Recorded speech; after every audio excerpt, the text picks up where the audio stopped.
9h21, témoignage sur l'antenne de Sud Radio ce matin. Je rappelle que vous pouvez appeler 0826 300 300. Témoignage de maître Michael Benilouche, qui est l'avocat de la mère et de la sœur de Mohamed Mogouchkov. Maître Benilouche, bonjour. Bonjour Jean-Jacques Bourdin. Merci d'être avec nous. 13 octobre, c'était il y a 2 semaines, jour pour jour. Mohamed Mogouchkov tue Dominique Bernard, professeur de français du lycée Gambetta d'Arras, dans la cour de l'établissement.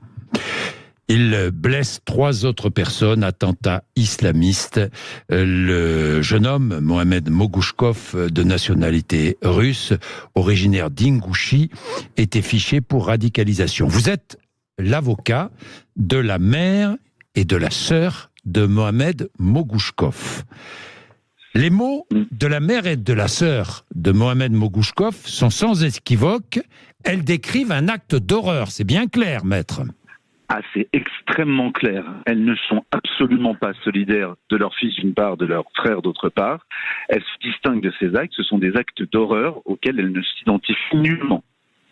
Est-ce qu'elles avaient imaginé un jour que leur fils ou frère allait pouvoir commettre une horreur pareille? Absolument pas, absolument pas. D'ailleurs, si tel avait été le cas, hein, la question pour moi de les défendre se serait posée.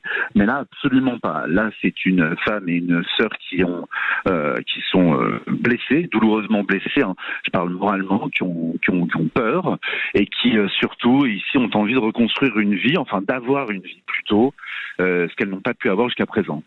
Peur de quoi?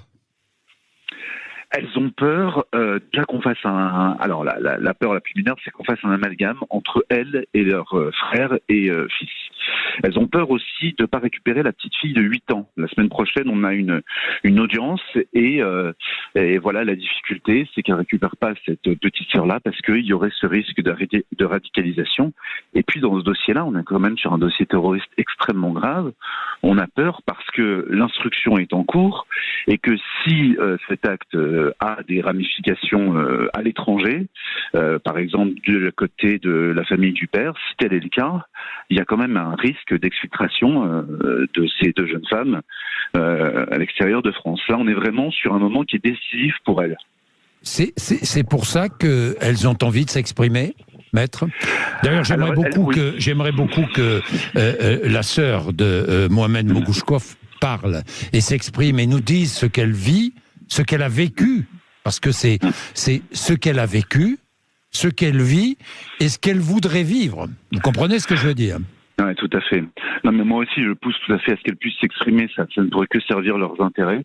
Mais dans l'immédiat, voilà, elles ont vraiment, c'est ce qui domine, c'est cette peur-là. Elles veulent passer des messages à l'extérieur. Elles utilisent mon biais. Oui. Voilà, ce biais-là, c'est quoi? C'est de pouvoir trouver une association qui puisse les héberger pour que la semaine prochaine, justement, je puisse proposer un hébergement pour cette petite fille à accueillir. Mais je pense que la sœur aînée sera conduite à s'exprimer prochainement. Mais dans l'immédiat, elle s'en sent absolument pas capable. Hein. Elle a des mélanges qui sont des mélanges. Enfin, d'accord, c'est une jeune fille de 18 ans, donc on pourrait penser qu'elle a la maturité pour, mais à plusieurs reprises déscolarisée, d'une certaine façon moralement martyrisée. C'est délicat pour l'instant pour elle. Mais moi, je ne veux pas qu'elle s'exprimera. Oui, maître Benilouche, est-ce que la mère et sa fille que vous représentez ont toujours des contacts avec le père de famille? Alors, hélas, sur cet élément-là, vous inquiétez pas, Monsieur Bourdin, je ne vais pas vous opposer systématiquement à ça. Hélas, sur cet aspect précisément, je préfère ne pas m'exprimer en leur nom, puisque c'est des éléments qui relèvent du secret professionnel entre elles et moi. Voilà. Oui. Et puis par ailleurs, en plus de ça, je ne souhaite pas mettre, le cas échéant, leur sécurité en danger. Leur sécurité en danger, parce qu'elles sont en danger? Oui, à mon sens, elles sont en danger. Elles sont en danger, il y a un danger. Il y a un danger si elles quittent la France, il y a un danger si elles ne récupèrent pas cette petite fille. Il y a un danger pour elles. Alors moi, j'en suis intimement persuadé. Mais un danger qui peut venir d'où? Qui peut venir du père de famille, qui maltraitait, c'est le moins qu'on puisse dire, et sa femme et sa fille, et ses filles, maître Benilouche. Oui, il me semble que ça puisse présenter un danger, effectivement. Ce danger-là, et le danger aussi de forme de représailles? Il y a des formes de représailles, c'est-à-dire que même en exprimant avec tout le, avec le plus possible de pincettes, en faisant très attention à ne froisser personne, je ne vous cache pas qu'il y a pas un déferlement, mais quand même des messages assez haineux qui filtrent ici et là par rapport à cette famille-là. J'écoutais vos infos tout à l'heure, on rend la famille intégralement responsable des agissements de Mohamed, alors que la mère et la sœur sont totalement étrangères. Elles n'adhèrent pas à cette idéologie. Ce sont des personnes qu'on essaye de radicaliser, et ce sont des personnes qui ont résisté à cette radicalisation jusqu'ici. Elles ne sont pas radicalisées et elles ont résisté. La mère était frappée. La fille aussi, d'ailleurs, maître. Le terme frappé, c'est pas terme que j'emploierais, c'est-à-dire plutôt ici, c'est la mère se heurter physiquement à son frère. Ce sont des violences, au regard du droit français. Des violences. Évidemment. Oui, au regard du droit français, mais elles n'ont pas exactement le même paradigme, c'est-à-dire que véritablement, dans leur façon de concevoir les choses, elles n'étaient pas victimes de violences, juste de l'autorité paternelle qui s'exprimait à travers ce fils. Donc une notion totalement disparue des radars en France, qui dans cette famille continue d'exister. L'aîné, l'homme aîné, exerce sur elle l'autorité. Toujours, maître ? Non, à l'heure actuelle, justement, elles ont réussi à s'émanciper de cela et elles veulent réussir à construire une vie. Ce qui ne va pas être évident. Quelle est l'aspiration, de cette jeune fille de 18 ans que vous avez rencontrée plusieurs fois, qui a été évidemment déscolarisée, qui n'a pas pu s'épanouir comme peut s'épanouir une jeune fille en France à cet âge-là?